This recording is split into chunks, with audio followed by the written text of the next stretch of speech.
ధన్యవాదం. సుప్రీంకోర్టు ఇచ్చిన తీర్పు మరి ఈరోజు ఎంతో హర్షం చేస్తున్నాము. నిజమైన ఎస్సీలకు న్యాయం జరిగింది. ఇతర మతంలోకి మారితే ఎస్సీ హోదా రద్దవుతుంది. హిందూ, బౌద్ధ, సిక్కు మతాలు కాకుండా మరే మతంలోకి మారినా కూడా ఎస్సీ హోదా రద్దవుతుందని ప్రకటించింది సుప్రీంకోర్టు. ధర్మం అనేది ఎప్పటికన్నా గెలుస్తుంది. ఈరోజు ధర్మం గెలిచింది. మరి సుప్రీంకోర్టు కేవలము ఎస్సీలు, నిజమైన ఎస్సీలు అయినటువంటి హిందువులు, బౌద్ధులు, సిక్కులకు రిజర్వేషన్ కల్పిస్తూ 1950 ఉత్తర్వుల ప్రకారం ఉన్నటువంటి ఎస్సీ రిజర్వేషన్ని అమలులోకి తెచ్చింది.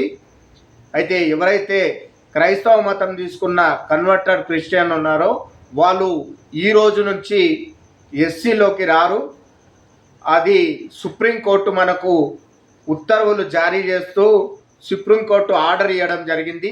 ఈరోజు చాలా ఆనందము.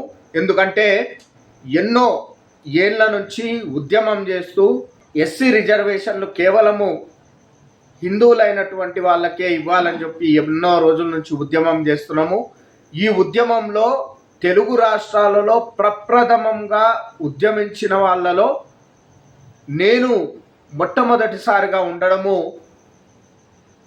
నా అదృష్టంగా భావిస్తున్నాను. నేను కానివ్వండి, కార్నె శ్రీశైలం గారు కానివ్వండి, హమారా ప్రసాద్ గారికి కానివ్వండి, ఆంధ్ర నుంచి తెలంగాణ నుంచి మేము ఎన్నో బెదిరింపు కాళ్ళను ఎదుర్కొన్నాము. ఎంతోమంది చంపేస్తామని కూడా బెదిరించిన సందర్భాలు ఉన్నాయి. అట్లాంటి సిచ్యువేషన్లో కూడా మేము వెనకడుగు వేయకుండా ముందుకు సాగుతూ మరి ఉద్యమాన్ని ముందుకు తెస్తూ మరి ప్రజల్లో చైతన్యం తెచ్చి ఈరోజు సుప్రీంకోర్టు తీర్పు వచ్చే స్థాయిలో ఈరోజు ఉన్నాము. కాబట్టి ఈరోజు చాలా ఆనందంగా ఉంది. ఈ సుప్రీంకోర్టు తీర్పు ఇచ్చినందుకు సుప్రీంకోర్టు వారికి ధన్యవాదాలు తెలియజేస్తున్నాము. ఎస్సీ సమాజం తరఫున మరి ఎస్సీలందరం కూడా ఈరోజు హర్షం వ్యక్తం చేస్తూ నిజమైన ఎస్సీల తిండి ఈరోజు నిజమైన ఎస్సీల కడుపు నింపుతున్నందుకు సుప్రీంకోర్టు వారికి మరీ ధన్యవాదాలు తెలియజేస్తున్నాం. నేను గుడ్ల జగదీష్, సామాజికవేత్త. దళిత వీర తిలకం అనే పేజీలతో మొట్టమొదటిసారిగా ఈ ఎస్సీ రిజర్వేషన్లపై పూర్తి అవగాహన తెలుగు రాష్ట్రాలలో, ఆంధ్ర, తెలంగాణ తెలుగు రాష్ట్రాలలో మొత్తం విస్తరించేటట్టు ఉద్యమించినటువంటి దళిత వీర తిలకం పేజీ అది నా పేజీ కావడము నాకు చాలా ఆనందంగా ఉంది. దాని తర్వాత ఎంతోమంది ఉద్యమకారులు వచ్చారు. కర్ణె శ్రీశైలం కానివ్వండి, అమరా ప్రసాద్ గారు కానివ్వండి, అట్లా ఎంతోమంది ఎస్సీ రిజర్వేషన్లు కేవలము 1950 ఉత్తర్వుల ప్రకారము హిందువులకు, సిక్కులకు, బౌద్ధులకు ఇవ్వాలని చెప్పి ఉద్యమించడం జరిగింది. అలా ఎంతోమంది ఉద్యమకారులు కూడా మనకు ఈ ఎస్సీ రిజర్వేషన్లు కేవలము హిందూ ధర్మంలో ఉన్నటువంటి షెడ్యూల్ కులాలకు మాత్రమే ఇవ్వాలని చెప్పి ఎవరైతే కన్వర్టర్ క్రిస్టియన్లు ఉంటారో వాళ్ళకు ఈ కులం సర్టిఫికేట్ అనేది ఎస్సీ అనేది రద్దు చేసి వాళ్ళకు బీసీసీ ఇవ్వాలని చెప్పి పోరాడడం జరిగింది. అలా ఎంతోమంది ఉద్యమకారులు మారేడు మోహన్ గారు కానివ్వండి, వెంకటేష్ గారు కానివ్వండి, ఇంకా యామ్కి రమేష్ గారు కానివ్వండి, అట్లా చాలామంది ఎస్సీ రిజర్వేషన్ పరిరక్షణ సమితిలో ఉన్నటువంటి, అలాగే విశ్వ హిందూ పరిషత్కి సంబంధించిన రామకృష్ణ గారు కానివ్వండి, సుభాష్ చంద్ర గారు కానివ్వండి, అలాగే ఎస్సీ రిజర్వేషన్ పరిరక్షణ సమితి ఉప్పాల నరసింహ గారు కానివ్వండి, అలాగే దేవేంద్రప్ప గారు కానివ్వండి, అలా చాలామంది. మరి అలాగే బోడా వెంకటేష్ గారు, అలాగే కర్ణాకర్ సుగుణ గారు కూడా జై భీమ్ అనేటువంటి ఒక సినిమాతో ముందుకొచ్చి ఆయన కూడా ఈ విషయాన్ని షార్ట్ ఫిలిం ద్వారా ప్రస్తావించడం జరిగింది. మరి అలాగే వంశతిలక్ గారు, లలిత్ కుమార్ గారు, రాధా మనోహర్ దాస్ గారు, మౌనికా సుంకర గారు, వీరందరికీ కూడా ధన్యవాదం తెలియజేసుకుంటున్నాను. అలాగే ఈ ఉద్యమం ముందుకు నడవడానికి ఒక ప్రధానమైన వ్యక్తి ఉన్నాడు. ఆ వ్యక్తిని ఎవరు గుర్తుపట్టరు, ఆ వ్యక్తి ఫోటోలు కూడా పెట్టుకోడు. ఆయన ఎవరంటే నరసింహ గోర్ల నరసింహ అని పేజు. ఈ ఉద్యమానికి 100% ఆయన సపోర్ట్గా ఉన్నాడు. చాలామంది అనుకోవచ్చు సుప్రీంకోర్టు ఇచ్చిన తీర్పు తెలుగు రాష్ట్రాలకు ఏం సంబంధం అని. కానీ ఈ ఉద్యమం అనేది ప్రారంభం అయ్యిందే తెలుగు రాష్ట్రాల.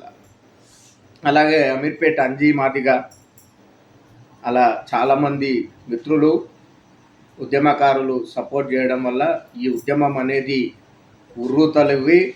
మరి ఆంధ్ర తెలంగాణ కాకుండా మిగతా భారతదేశంలో ఉన్న రాష్ట్రాలలో మొత్తం కూడా తెలిసి ఈరోజు మనకు ఈ తీర్పు వెలువడే బలం వచ్చింది. మరి అలాగే ఉప్పాటి ప్రవీణ్ గారు, ముక్కా స్వామి గారు, అలా అందరికి కూడా నేను ధన్యవాదం తెలుపుతున్నాను. అలాగే కర్నె శ్రీశైలం గారు మొట్టమొదట దళిత వీర తిలకం అనే పేజీ ద్వారా మనని కన్సల్ట్ చేసి, మరి అలాగే భారత్ టుడే ఛానల్లో మరి కర్నె శ్రీశైలం గారు నేను కలిసి ఈ విషయంపై ఒక డిబేట్లో కూడా కూర్చొని ప్రస్తావించడం జరిగింది. కర్నె శ్రీశైలం గారు ఈ ఉద్యమాన్ని ముందుకు నడిపించారు. ఆయన ఈరోజు మనతో లేకపోవడం ఎంతో బాధాకరంగా ఉంది. నిజంగా ఆయన జీవించి ఉండుంటే ఈ క్షణాన ఆయన ఎంత సంతోషపడుతుండే. కానీ భగవంతుడు ఆయనని స్వర్గంలో పెట్టినా కానీ ఆయన ఈరోజు సుప్రీంకోర్టు ఇచ్చిన తీర్పు విజయము, దాని వెనుక కర్నె శ్రీశైలం గారు కూడా ఎప్పటికీ ఉంటాడని చెప్పి నేను మనస్ఫూర్తిగా నమ్ముతున్నాను. నమస్కారం. Breaking news. క్రైస్తవ మతం తీసుకున్న వారికి ఎస్సీ ఎస్టీ చట్టం నుంచి రక్షణ పొందగలరా?